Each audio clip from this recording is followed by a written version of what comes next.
first time I was here to locate the Ghanaian cane weaving community, a Nigerian told me point blank that these Ghanaians will steal my money. I was curious and I wondered why these two nationalities who share the same profession would have such level of animosity between them. And I'm here to find out why. If you're familiar with Maryland in Lagos, it is difficult to miss this beautiful display of handmade cane crafts. Beneath the Maryland Bridge, linking the Ojota area of the city, cane-based products such as chairs of all varieties, living room seaters, house decor, as well as baskets of all shapes and sizes are sold here. But behind this lush display of artistic brilliance lies a culture of discrimination against the migrant population of Ghanaian cane artisans, one which has been in practice for decades now. Unlike their Nigerian counterparts, Ghanaian cane artisans are restricted to a remote part of this cane weaving community. So what is the genesis of this unfair practice and why has it been perpetrated for so long? To find out, we paid a visit to Monkey Village, just behind the Maryland cane weaving community where the Ghanaian cane weavers live and work. This is Monkey Village, right here in Mende, Maryland, Lagos, Nigeria. In what appears to be the outback of the area, Ghanaian cane weavers are not allowed to venture beyond these parameters. While Nigerians are allowed to display their products, Ghanaians serve as laborers who manufacture these cane products for a fixed price. 54-year-old Adeyemi Bolarinwa concentrates hard as he weaves this basket. His calloused hands work deftly, and in a matter of minutes, he finishes one of his orders. Bolarinwa's father is Nigerian, but his mother is Ghanaian. Despite his being a Nigerian, Bolarinwa cannot sell his products directly to buyers. He can only sell to a group of Nigerian cane weavers, who in turn sell directly to customers. It's a rule among the Cane Weavers Association here which restricts non-Nigerian cane weavers from dealing directly with customers. They brought some job for one Nigerian man, according to the history, from 1986. Then the man delayed the job, and they saw another Ghanaian man. They went to, that's a Sheraton hotel. So they went to the Ghanaian man. The Ghanaian man did the thing in time as they want. So the contract go to that Ghanaian man. So then, those people are the indigenes work against foreigners that they can share a place together. So the moment they granted that law still will work from 86 up to by this time. So Ghanaians don't have any choice to meet customers or something like sell in direct. So always we are in backyard that when they receive the order, they come and give us a job. That's the situation where we are facing now. As migrant workers, Bolarinwa says he and other Ghanaians have no choice than to obey this restrictive rule. So they keep their heads low and make the best of their meager income. A stranger cannot be like citizen, so we have no choice, and there's no any help. Because if someone came that we want to give you advance, they used to tell the person that this is a foreigner, you to take your money around or something like that. So we have no choice.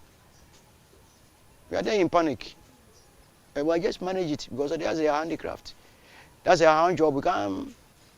That's my professional, actually. It's my professional. So anyhow, bear it, I'll manage it. We asked Bolarinwa if the Ghanaian cane weaving community in Maryland had made any attempt to report to relevant authorities. He says no one has come to help despite many complaints. We used to let people from Ghana embassy to come and interview us at times. But there's no help. There's no help. We try a lot. We join their group, Nagacon and this and that, but at times, the way the thing they go, we see that there's no help. So the work will be like a struggle, with a struggle for our needs. Anyhow we manage it and bear it. It gives further details of the mode of operation between the Nigerian cane sellers and the Ghanaian cane weavers. We arrange every basket within price, where it's a popular no.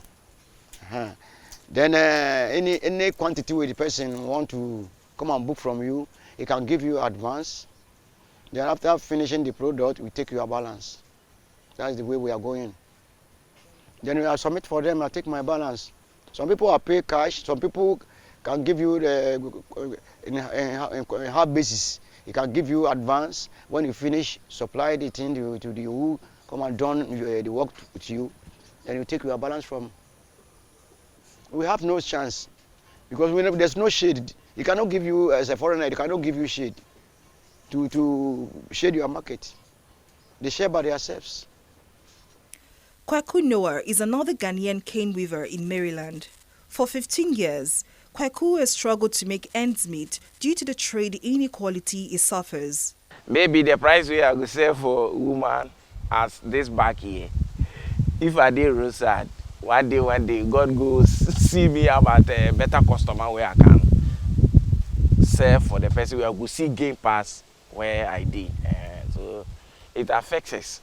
So if we are on the roadside, I'm sure say we go see better customer pass, better price pass what we are gaining as the back here. Fed up with the unpleasant situation, a number of Ghanaian cane weavers have either moved back to their home country or adopted other trades. Now the once boisterous community has become a shadow of itself. Before, we are more than 20 or 30 people. Right now, I remember maybe roughly, I can say about 5 or 4 people now. We remain. Before we are more than 37, but things know the balance. And then, they get assist to support the work. Everything I'm on now, so if you know get any way to get something assist your business, you can go forward. So right now, I know they're easy for us. As you can settle another side like that, it's money, because to get a place to stay, it's money, but how to money no day on hand like that. To confirm these allegations and to understand the root cause of the act of discrimination against the Ghanaian cane weavers in Maryland area of Lagos, I paid a visit to the chairman of the Cane Weavers Association in Maryland, Dennis Omadide. Surprisingly, Omadide confirms everything we've heard from the Ghanaian cane weavers. He explains that the Ghanaians are restricted for 2 major reasons. They work fast and they charge less. These 2 factors, he says, could disrupt the profit margins of Nigerian artisans. To make the market so polluted, that's what I mean. But they produce fast. They produce fast. So by the time you are trying to draw a kind of item that will come to market, it's like this. Then when they overflow, then the market, that market will not depreciate on that area. The reason why we do that, then they are trying to frustrate the market in terms of sales in the beginning. So that's why we notice that instead of that to happen, let us stay on their own, then we should stay on our own. Omadide says while the migrants are not allowed to mix with Nigerians and display their trade, they are however free to establish their business in other locations. That is the normal procedure, the constitution, what we have. That when they come, they will work for us. We normally collect basket from there to sell to our customer. So we don't want them to close to us in that way. It's like they will know how much we have selling to the other. So that is why they not do it. But now it is old. For now they have assets free, direct to customer. But they are not the midst of us here. Some day for Abalikoro, some day are turning down. That is how. So whose responsibility is it to protect the interests of Ghanaians in Nigeria? We had requested an official response from the Ghanaian Consulate in Lagos to find out if the mission is aware of the discrimination and what it is doing to stop the menace. TV360 Nigeria did not receive an official response from the Ghanaian Consulate, but in a meeting we had with the Consul General, Senator Gifte Bukari, key officials of the Consulate, the president of the Ghanaian community in Lagos, Augustine Appiah, as well as the Ghanaian cane weaver, Charles Sapong, it appears the Consulate is aware of the problem, but may not want to ruffle any further. I'm just coming out from a meeting with the Ghanaian Consulate General, Senator Gifty Bukari, who appeared irate about a request for an interview, especially the part that spoke about publishing the findings of this investigation with or without an official response from the consulate. Now the Consulate General declined to give an official interview on what she's doing to ensure that Ghanaian cane weavers in the Mende area of Lagos are not discriminated against. Now, our phones were confiscated and we are not allowed to take any recordings. As the second largest country with a migrant population of over 1.3 million, Nigeria has a national policy to address labor migration issues. Page 21 and 22 of the National Policy on Labor Migration clearly states that migrant workers have the right to negotiate by collective bargaining, enjoy freedom of movement, as well as upholding equal treatment and non-discrimination regardless of migration status. But it appears some Nigerian businesses are not willing to accommodate migrants. Director General of Nigerian Association of Chambers of Commerce, Industry, Mines and Agriculture, Nasima Shola Obadimu, says the unfair treatment of Ghanaian cane weavers is nothing short of bullying. It's just a case of bullying. It's to some level a case of harassment.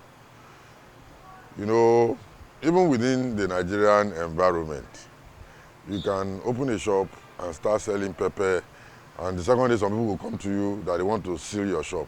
So is there any law in Nigeria limiting the trading activities of migrant workers in Nigeria?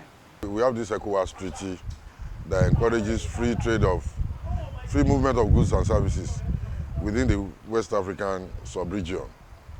So for West African nationals,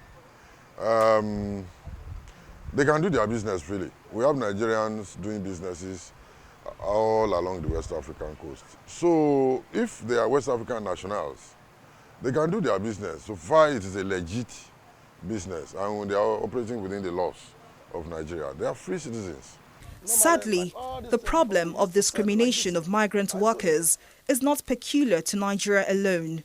There have been documented cases of discrimination against Nigerians in Ghana, xenophobic acts against other Africans in South Africa, and the general attitude of hostility against Africans, which experts say has affected the social, political, and economic cohesion of the continent. As a Nigerian, if I'm heading up to Ghana, there's this orientation, European orientation, that yes, I'm heading up the north of Africa. So they don't see this whole reality of trade between borders and trade within African countries.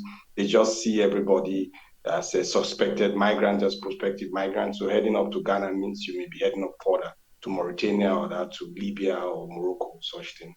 So and in this whole situation, people are made to be criminal, made to appear like criminals, because the moment you go across the barriers, the borders, and then you are not with the right documents, so to say, then you are seen as a criminal. And being a criminal means, yes, you are being identified as somebody who is illegal.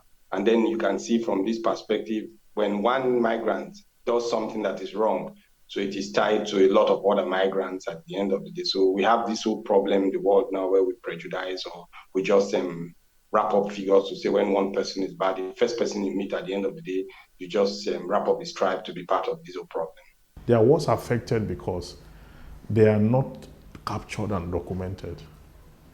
So their country is not aware they are here, and our country is not aware they are here. I mean documentation-wise. Okay, so people like that will hardly go to the embassy to make reports or report to the Nigerian authority. Most times they will look for a way to manage the situation for as long as they can before they leave. So what can be done is that it goes back to the same point I made before, that our orientation agency, you understand, must make sure that they talk about these things. It's not talked about. Bolariwa and Kweku may have resigned to fate and lost all hope of ever competing fairly with their Nigerian counterparts, but these talented cane weavers hold on to the dream of returning to their homeland someday, where they can live and work freely without fear or discrimination. Folashade Ogurinde, TV360 News.